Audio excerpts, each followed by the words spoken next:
बिस्मिल्लाहिर्रहमानिर्रहीम। अस्सलाम वालेकुम डियर स्टूडेंट्स। उम्मीद है सब आप खैर खैरियत से होंगे। आज हम कॉर्पोरेट गवर्नेंस का 5th लेक्चर स्टार्ट करने जा रहे हैं।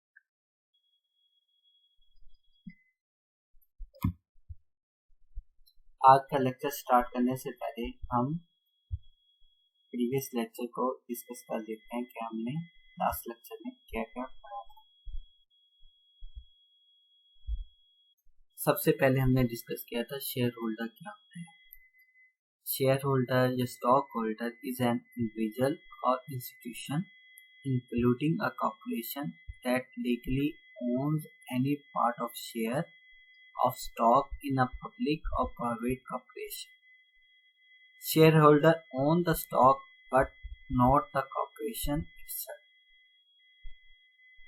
Simply mean जो शेयर होल्ड करते हैं वो शेयर होल्डर कहलाते हैं। इसके एग्जाम्पल मैंने एक घर की थी कि जो घर है उसमें आप 5 बहन भाई हैं, तो आपके वालिद साहब के बाद आपके पास शेयर्स है उस घर का। जितनी उस घर की मालियत है वो उतनी मालियत आप सब बहन भाइयों में डिस्ट्रीब्यूट हो। अब दूसरा पर्सन उस कंपनी का उस घर का शेयर होल्डर का हक नहीं रखता क्योंकि वो आपकी फैमिली से बिलोंग नहीं रखता। तो इसी तरह कंपनी शेयर होल्डर की हमने बात की थी कि एक कंपनी है, कंपनी में जो पर्सन उसके अंदर पार्टिसिपेट करता है, इन्वेस्टमेंट करता है, शेयर्स परचेज कर लेता है, वो उतने परसेंटेज कंपनी का मालिक होता है। अब उसके पास वोटिंग राइट पावर भी उतने ही ज्यादा होते हैं जितने उसके पास शेयर्स होते हैं। इसको हम डिफरेंट अगर तरीके से देखें तो जिस पर्सन के पास वोटिंग राइट पावर ज्यादा होंगे वो अपनी बात मनवाने की ताकत ज्यादा रखता होगा। फिर हमने टाइप्स ऑफ शेयर्स के अंदर ऑर्डिनरी शेयर्स और प्रेफरेंस शेयर्स की बात की। आपके पास जो प्रेफरेंस शेयर्स होते हैं उनके ऊपर हम एक फिक्स डिविडेंड देते हैं। फिक्स डिविडेंड कह दें या फिक्स प्रॉफिट कह दें, वो हम अब जो शेयर होल्डर के पास जो शेयर्स होते हैं उनको फिक्स डिविडेंड मिलता है। अब डिविडेंड क्या होता है? प्रॉफिट का वो हिस्सा जो हम शेयर होल्डर में तकसीम करते हैं वो डिविडेंड। फिर ऑर्डिनरी शेयर्स की बात की। ऑर्डिनरी शेयर्स जिनके पास होते हैं वो कंपनी के ओनर्स कहलाते हैं, और जब भी प्रॉफिट डिस्ट्रीब्यूट होता है जिसके पास जितने ऑर्डिनरी या इक्विटी शेयर्स होंगे उस परसेंटेज के मुताबिक प्रॉफिट उसको पर्सन को मिल जाता है। फिर इसके बाद हमने टाइप्स ऑफ शेयर्स की बात की। टाइप्स ऑफ शेयर्स में प्रेफरेंस के अंदर cumulative, non cumulative, participating, non participating, convertible, non convertible, redeem और नॉन रिडीमेबल शेयर्स आते हैं। Convertible, non convertible, convertible non convertible में डिफरेंस क्या है? कन्वर्टेबल शेयर्स के अंदर ऑप्शन मौजूद होती है कि वो इन फ्यूचर इक्विटी शेयर्स के अंदर कन्वर्ट हो सकते हैं, जबकि नॉन कन्वर्ट शेयरेबल के अंदर बिल्कुल ऑप्शन नहीं होती, तो किसी भी सूरत में इक्विटी शेयर्स में कन्वर्ट नहीं हो सकते। फिर रिडीमेबल प्रेफरेंस शेयर्स जो होते हैं उनकी एक मैच्योरिटी डेट होती है जिस पर कंपनी ने जो कैपिटल अमाउंट के साथ साथ उनको प्रॉफिट भी यानी कि डिविडेंड की पेमेंट भी देनी होती है। इररिडीमेबल प्रेफरेंस शेयर्स के अंदर आपको कोई मैच्योरिटी डेट नहीं होती और उसके अंदर आपका डिविडेंड बिल्कुल फिक्स होता है। फिर पार्टिसिपेटिंग या नॉट पार्टिसिपेटिंग शेयर्स के अंदर जो पार्टिसिपेटिंग शेयर्स होते हैं उनको एक एडिशनल बेनिफिट मिलता है प्रॉफिट में से, और साथ ही साथ एक फिक्स डिविडेंड भी मिलता है। Cumulative and non cumulative shares का डिफरेंस क्या है? कम्युलेटिव का मतलब होता है इकट्ठे होने का। अगर आपको डिविडेंड नहीं मिला तो आपको पिछले साल का डिविडेंड आपका कम्युलेट हो गया है।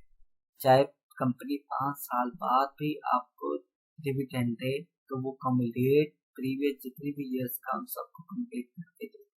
जबकि नॉन कम्युलेटिव के अंदर आपको अगर कंपनी ने पिछले साल डिविडेंड नहीं दिया तो आपको पिछले साल का डिविडेंड नहीं मिलेगा।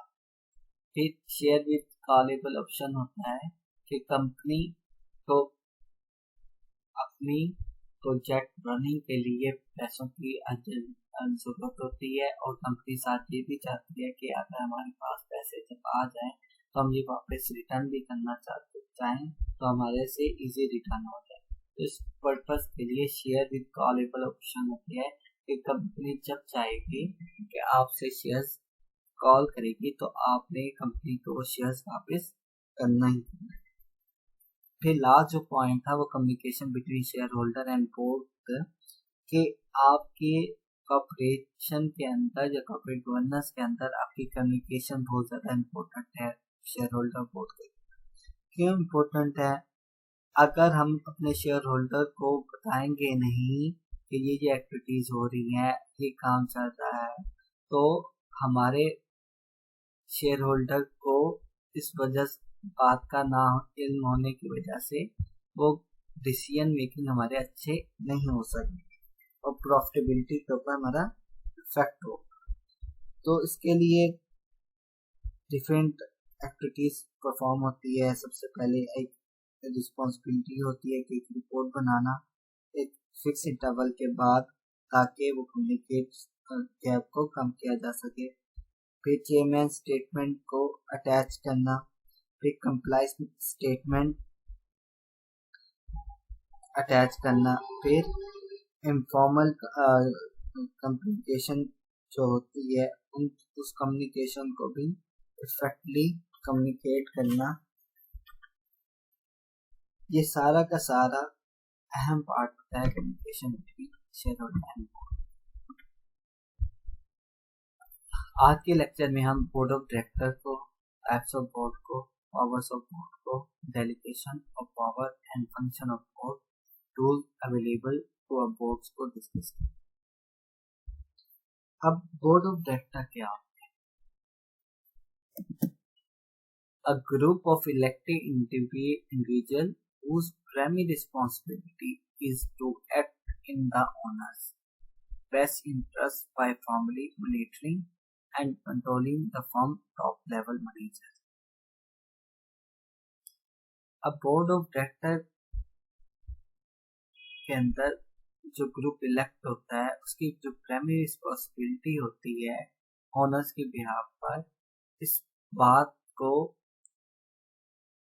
यकीनी बनाना कि आपके जो मैनेजर्स हैं वो सही तरीके से परफॉर्म कर रहे हैं या नहीं परफॉर्म कर रहे हैं और जो शेयर होल्डर का इंटरेस्ट है profit maximize the profit of the share holder उसके मुताबिक वो काम कर रहे हैं या नहीं कर रहे हैं, ये एक्टिविटीज होती है। Individual share holder with small ownership percentage are highly depend on board of directors to represent them. अब कोई भी शेयर होल्डर है चाहे वो स्मॉल ओनरशिप परसेंटेज रखता है, वो अगर स्मॉल परसेंटेज ओनरशिप रखता है तो हाईली वो डिपेंड करेगा वो बोर्ड ऑफ डायरेक्टर के ऊपर। अब इसकी एग्जांपल मैं आपको देता हूँ कि हमारे यहाँ मुल्क में इलेक्शन हुए जिसके शेयर्स या जिसके पास सीटें कम थी वो डिपेंड करता है अपना हाई परसेंटेज ऑफ जिनके पास शेयर्स थे। अब अगर उसकी अपनी इतनी ज्यादा अहमियत नहीं है, अगर वो अपने आप को उन लोगों के साथ मिला ले जिनके शेयर्स की तादाद ज्यादा है तो उनकी रिप्रेजेंटेशन भी बढ़ जाएगी। Board members are expected to provide resources, personal knowledge and expertise Members include insider, outsider, and related outsiders. A board as the principal instrument of the governance. एक सिंपल सी बात है, जो शेयर होल्डर होते हैं वो कंपनी के owner होते हैं, लेकिन वो रन नहीं करते। और जो मैनेजमेंट होती है कंपनी की, वो कंपनी को रन करती हैं लेकिन ओन नहीं करती। तो मैनेजमेंट और शेयर होल्डर के दरमियान जो ब्रिज का किरदार अदा कर रहे होते हैं वो बोर्ड ऑफ डायरेक्टर कर रहे होते हैं। हम अगर कहें कि बोर्ड ऑफ डायरेक्टर एक ब्रिज है जो शेयर होल्डर और मैनेजमेंट को आपस में मिलाता है, तो ये बात गलत नहीं। अब दोनों का अपनी जगह पर काम जरूरी है, दोनों की अपनी रिस्पॉन्सिबिलिटीज हैं, अपनी अथॉरिटीज हैं, और वो उन्होंने अपनी पावर्स, अपनी अथॉरिटीज के मुताबिक काम करना ही करना। अगर ब्रिज इन दोनों के दरमियान सही काम ना करे, यानी कि कम्युनिकेशन सही ना हो, तब भी इफेक्ट दोनों होंगे। अगर एक बंदा सही तरीके से अपनी पावर्स और रिस्पॉन्सिबिलिटी को सही तरीके से परफॉर्म नहीं करेगा, तब भी दोनों को प्रॉब्लम क्रिएट होगी। सो share holder own the company but don't run it. Management run the company but does not own it. Board of director lies between shareholder and management. Board of director elected by shareholder and board hire the management to run the company. They work as a bridge between these two. अब ये इनको दो हिस्सों में basically जो instrument है, दो इसके वाइटली पार्ट हैं, एक इफेक्टिव बोर्ड है, इनइफेक्टिव बोर्ड। अगर हम इफेक्टिव बोर्ड की बात करें, जैसे कि नाम से जाहिर है, इफेक्टिव बोर्ड कौन होगा? जो अपनी रिस्पॉन्सिबिलिटीज को, अपनी ड्यूटीज को, अपने जो कंपनी की रेगुलेशंस हैं उसको सही तरीके से परफॉर्म करेगा, तो इफेक्टिव बोर्ड होगा। जो क्वालिटी सही तरीके से प्रोड्यूस करेगा, क्वालिटी की सही तरीके से इम्प्लीमेंटेशन करेगा, वो इफेक्टिव बोर्ड होगा। इन शॉर्ट, इसके अंदर इफेक्टिव बोर्ड के अंदर तमाम की तमाम आपकी कंपनी की परफॉर्मेंस आ जाए। अब कंपनी की परफॉर्मेंस कब अच्छी होगी? जब वो सही तरीके से उसको परफॉर्म करेंगे। इसी तरह इनइफेक्टिव बोर्ड के अंदर the board of company is irresponsible or ineffective, the interest of stakeholders will suffer. जब एक बंदे की रिस्पॉन्सिबिलिटी है, वो रिस्पॉन्सिबिलिटी नहीं अपनी सही तरीके से पूरी कर रहा, तो इससे क्या होगा? आपके परफॉर्मेंस में इफेक्ट आएगा। जब परफॉर्मेंस में इफेक्ट आएगा तो आपके स्टेक होल्डर्स सफर करेंगे। सो ये इनइफेक्टिव। फिर रोल ऑफ बोर्ड के अंदर the fulfillment of board's role as the principal instrument of corporate governance demand that entrepreneur leadership, strategic resource allocation, performance analysis, value stand। Number 1 point को हम discuss करते हैं, entrepreneur leadership. Entrepreneur क्या होता है? Anyone who seeking for the new business, या ऐसा person जो एक बिजनेस के अंदर नोवेल्टी लाए। अब बिजनेस के अंदर नोवेल्टी लाना और उसके साथ उसको लीड करना, ये बहुत अहम रोल होता है किसी भी बिजनेस की सक्सेस में। अब एंटरप्रेन्योर के अंदर हमने रिस्क लेकर अपना प्रॉफिट अर्न करवाना है। अब जो हमने रिस्क लेना है तो उस बात को हमने देखना है कि रिस्क जो हम ले रहे हैं उसको हमने रिस्क को टैकल कैसे करना है। अगर उसके अंदर प्रॉब्लम्स आ जाती हैं तो ये लीडर्स की करेक्टरिस्टिक्स होती हैं, लीडर की रिस्पॉन्सिबिलिटी होती है कि उन्होंने उस रिस्क को मिनिमाइज करना है ताकि उसका इफेक्ट कम से कम आए। अगर रिस्क का इफेक्ट आता है पहले तो रिस्क का इफेक्ट खत्म करना है, वरना अगर ना खत्म तो उसका रिस्क का इफेक्ट कम से कम। फिर स्ट्रेटेजी की बात की, स्ट्रेटेजी क्या होती है? एन ऑब्जेक्टिव स्ट्रेटेजी कि आपने जो ऑब्जेक्टिव है, ऑब्जेक्टिव क्या है? प्रॉफिट मैक्सिमाइजेशन ऑब्जेक्टिव का है। आपने डिटरमाइन कैसे करना है ऑब्जेक्टिव को के मुताबिक आपने वर्क कैसे करना है, वो आपको स्ट्रेटेजी बताती है।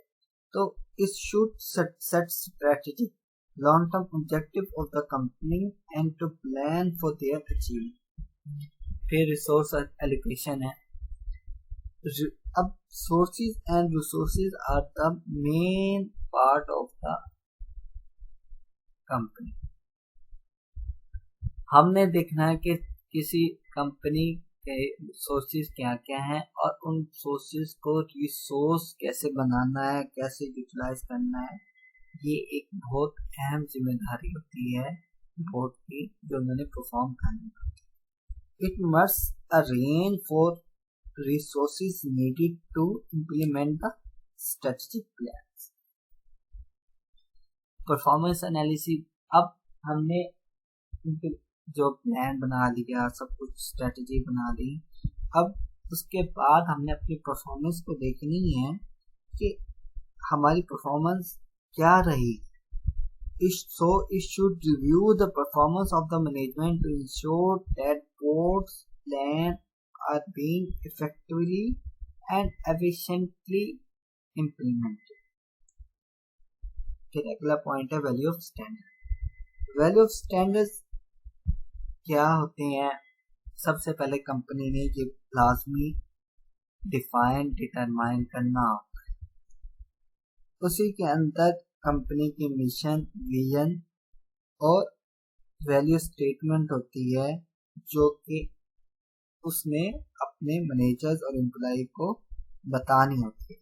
अगर हम वैल्यू ऑफ स्टैंडर्ड्स को ही सही तरीके से डिस्क्राइब नहीं करेंगे लोगों तक, अपने एम्प्लॉय या अपने मैनेजर्स को इसके बारे में नहीं बताएंगे तो हम सही तरीके से परफॉर्म नहीं कर पाएंगे। फिर types of ineffective board. Types of ineffective board के अंदर सबसे पहले रबर स्टैम्प। अब रबर स्टैम्प बोर्ड से मुराद या यस-मैन बोर्ड से क्या मुराद है? आपके जो बोर्ड के अंदर जो लोग हैं वो सारे के सारे अपने डिसीजन को वन मैन डिसीजन के ऊपर फोकस कर रहे हो कि एक पर्सन जो वो कहता है वो बस उसी बात को ही फॉलो अप कर रहे होते हैं और उसी के ऊपर यस कह देते हैं, कोई उसके ऊपर आर्गुमेंट नहीं कर देते हैं। तो ये रबर स्टैम्प बोर्ड या यस मैन बोर्ड कहलाता है। यानी कि जो डिसीजन कर होता है वो वन मैन डिसीजन चाहते होते हैं। फिर गुड ओल्ड बॉयज बोर्ड और कंट्री क्लब बोर्ड। गुड और ओल्ड बॉयज या country club board comprising of old friends of the chairman who simply meet only the places of board meeting but actually talk only about good old days rather than conduct of company business. फिर आपका paper board है। Paper board आपका company के अंदर सिर्फ paper की हद तक ही अपनी एक्टिविटीज को परफॉर्म कर रहा होता है। Trophy board of consist of that people who have big name in the society like major sports stars, film actors, politicians, etc. but have no interest for conducting a company business. ये सारे के सारे board ineffective board.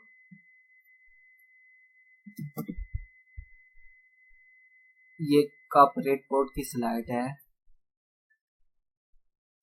हम अब इसको discuss करते हैं world class board कैसे होना चाहिए।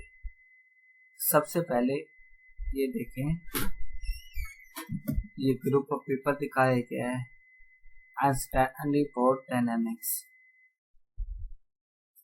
इसमें क्या होता है कि हमने बोर्ड के डायनामिक्स को, जो मेंबर्स होते हैं उसको अंडरस्टैंड करना होता है। उसने अपने सारी रिस्पॉन्सिबिलिटी के बारे में पता होना चाहिए, और उसमें ये पता होना चाहिए जो बोर्ड ऑफ मेंबर्स के अंदर होते हैं कि उसने किस तरीके से अपनी बोर्ड को इफेक्टिव बनाना है। फिर उसके बाद तीसरे रोल्स और रिस्पॉन्सिबिलिटी, स्किल एंड कॉम्पिटेंसी, कि किस तरह बोर्ड को इफेक्टिव बनाकर उसने अपनी कॉम्पिटेंसी को इंक्रीज करना है। अब कॉम्पिटेंसी जब इंक्रीज होगी, कॉम्पिटेंसी इंक्रीज करने के बाद आपने leading from the top shipping culture, जो आपके टॉप बिजनेस ऑर्गेनाइजेशंस हैं बड़ी, उसके अंदर जो टॉप शिपिंग कल्चर क्या है। फिर आप उसका बैलेंस स्कोर कार्ड बोर्ड के अंदर इवेल्युएट होता है। इवेल्युएट होने के बाद फिर उसको एनालाइज किया जाता है कि ये जो हमने एक्टिविटीज की थी, या ये जो हमने स्किल कॉम्पिटेंसी के इंक्रीज की थी, ये वाकई सही तरीके से परफॉर्म हुई है या नहीं है। ये हम इसके अंदर लास्ट पॉइंट के अंदर हम इसको आइडेंटिफाई करें। Powers of board. अब बोर्ड की पावर्स क्या क्या होती हैं हम इसको देखते हैं। सबसे पहले द कंपनी कॉन्स्टिट्यूशन। कंपनी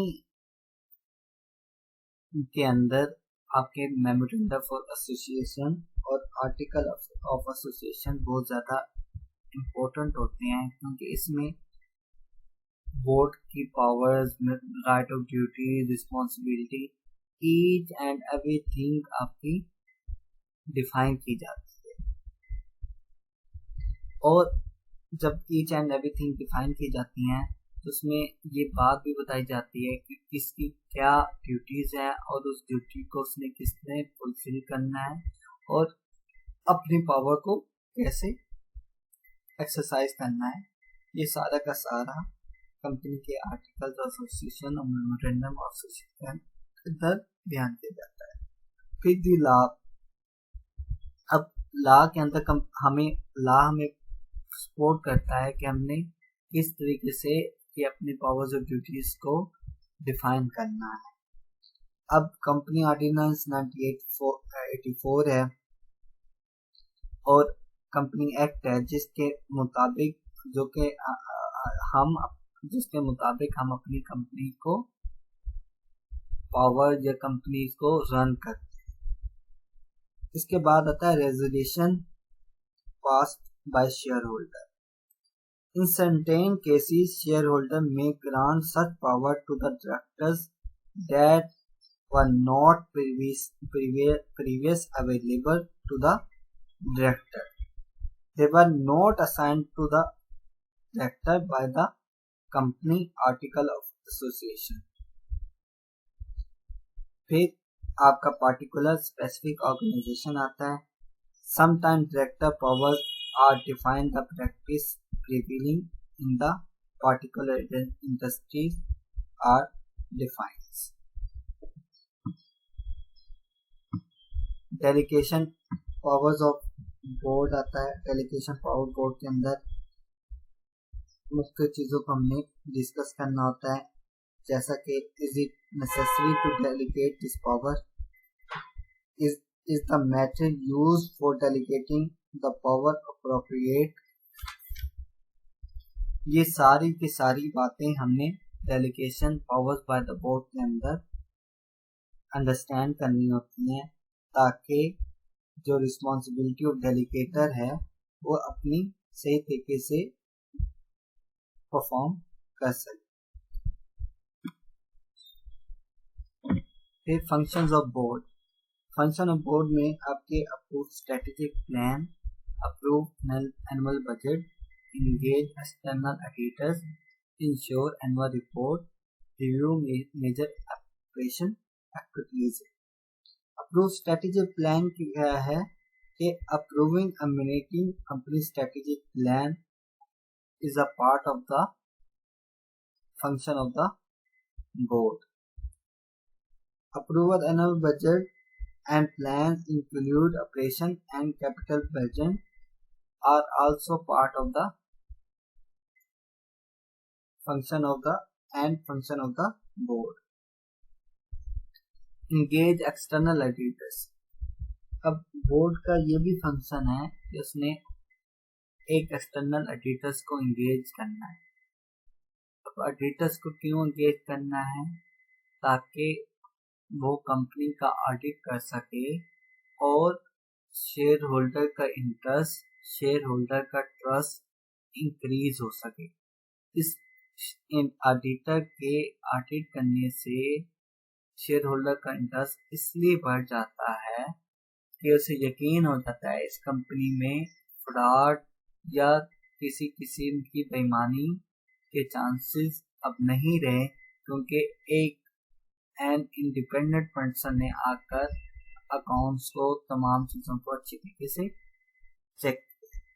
फिर ensure annual report is also part of the function of the board के हर हालत में उसने एनुअल रिपोर्ट की रिक्वायरमेंट और एनुअल रिपोर्ट में से रिलेटेड जितनी भी एक्टिविटीज हैं वो सारी की सारी वो मुरतब करनी है। रिव्यू मेजर ऑपरेशन एक्टिविटी और उन तमाम ऑपरेशन एक्टिविटीज को इंश्योर करना है कि वो according to efficiently and effectively उन्होंने वर्क किया है।